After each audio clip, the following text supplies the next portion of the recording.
With us now, Boris Johnson, former Prime Minister of the United Kingdom, longtime ardent supporter of Ukraine, also a friend of President Trump's. Good to see you. Welcome. Honored to be on your show. Thank you very much. Is this deal that's on the table in Saudi Arabia a good deal for Ukraine? Predictions whether the Russians will take it?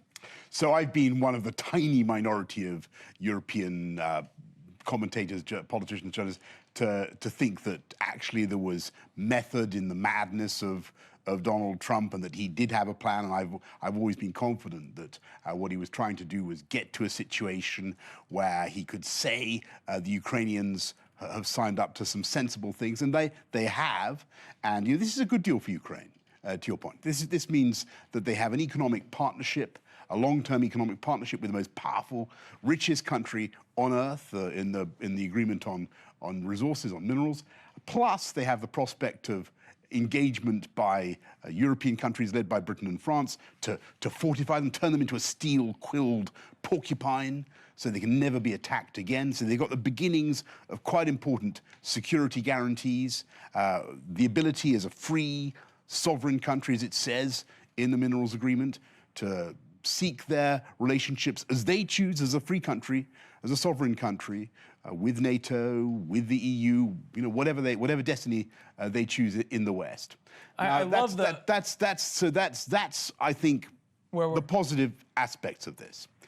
The great question is, what will Putin say, and how much pressure is the West, and particularly the United States, going to put Putin under to get him to sign up to this vision?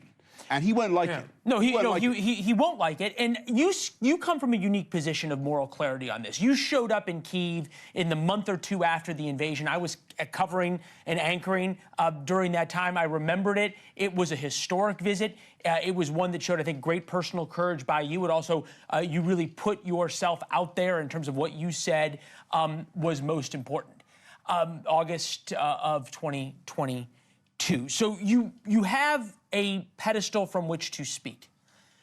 Will Donald Trump be as tough on Putin to agree to this ceasefire as he has been on Zelensky? I just repeat what I've said. I'm a believer in the President Donald Trump's ability to get things done. When I was Foreign Secretary, I saw how he dealt with Ukraine. This was the guy who gave the Ukrainians the Javelin shoulder-launched anti-tank missiles, indispensable to the Ukrainians in fighting the Russians, getting them out of the Kiev area. I think, look, I may be proved wrong, but I think— You're optimistic. So I think Donald Trump is the kind of president who has the guts to stand up to Putin and say, look, I've put a lot of pressure on the Ukrainians. We've all seen it. The world has seen the pressure that they've been under in the last 10 days or so. They've moved a long way for peace. Now, Putin, it's your turn. And I think he's in a very strong position to exert leverage on the Russians now. Huge economic pressure he can put, a pressure with the oil price, driving down the oil price. That would cut the legs out from under Putin. All sorts of things that Donald Trump, President of the United States, can do now really to turn the heat on Putin and put the squeeze on him. Okay. Will Trump get the credit I think you think he deserves if there's a ceasefire deal? Look, I think that, credit's perhaps not the most important thing right now. I do think, as it happens, he's done the right thing.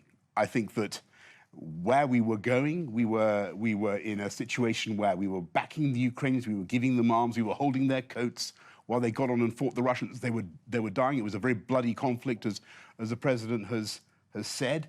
But we weren't doing enough to help them win. And in a way, it was cruel. I was thinking what Donald Trump has tried to do is to bring an end to that stalemate with a deal that protects Ukraine as a free, sovereign, and secure country, as it says in this agreement. And, I'm not going to say that the Ukrainians are going to be in a position to recapture every bit of the 1991 boundaries of Ukraine. We all know that. We all know that. But, to come out of this with a free, sovereign, secure Ukraine, that's a massive, massive prize. And the question now is, as I said, right, can we put the squeeze on Putin to agree? And I think that the president can. One point that Donald Trump has made over and over and over again is that the Europeans have not been doing all they can, right? They have effectively, in his words, bought more gas and oil from Putin than they have given the Ukrainians. You can quibble on the math, but it's pretty clear. Yeah. Are you of the opinion that Europe has been exposed in that sense for what it was, the cruelty you talked about, that they would give Ukraine enough to fight and talk about how important protecting Ukraine was, but wouldn't accept enough of their own pain to shut Putin's oil and gas revenues off? Well, look, I agree with you. And a couple of facts. The Europeans, for all the criticism of the United States not offering NATO guarantees, the Europeans haven't offered NATO guarantees. When did you last hear a European leader campaigning for NATO guarantees? Second, look at the money, right? More or less, the Europeans, EU plus Britain, have given about $65 billion worth of military assistance, roughly the same quantity of military assistance from the United States. So they're about equal. But the population of the EU plus the UK is 520 million people. Population of the United States is 340 million, roughly speaking, right? So you do the math.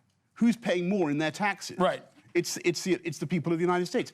Donald Trump was elected on a platform to address that issue whilst also saving Ukraine and sorting it out. And I think he's finding a way through.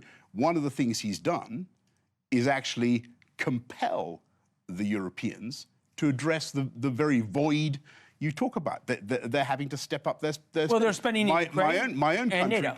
My own country is increasing defense expenditure, not by enough, but it's starting. It's starting. One thing I think that really shocked the Europeans, maybe even the United Kingdom as well, J.D. Vance at the Munich Security Conference was normally the kumbaya where everybody came and held hands. And I've been booed at the Munich Security Conference. Well, then it's a small but important group of people who have that distinction.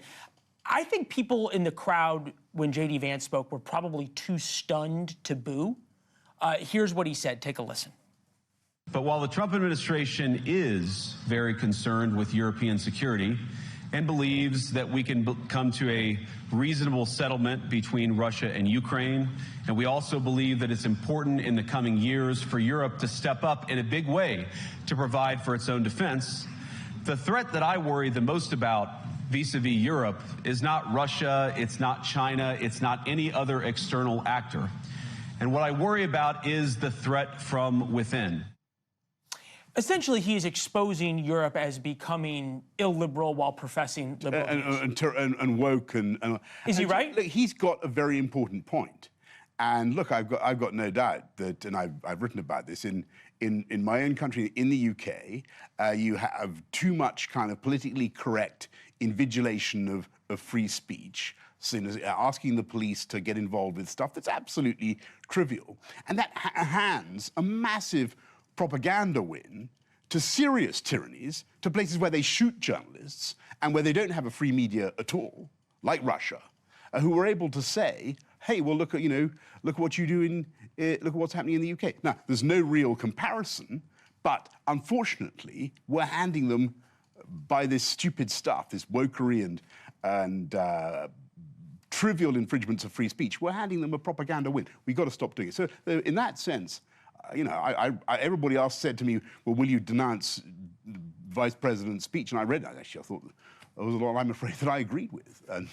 And we have become a bit too much quivering violets, woke snowflakes in the UK. We need to get back a bit of energy and robustness. Energy and robustness. It's a good visual. Mr. Prime Minister, thank you. Thank you very much. You. Really appreciate coming in. Thank you for having me.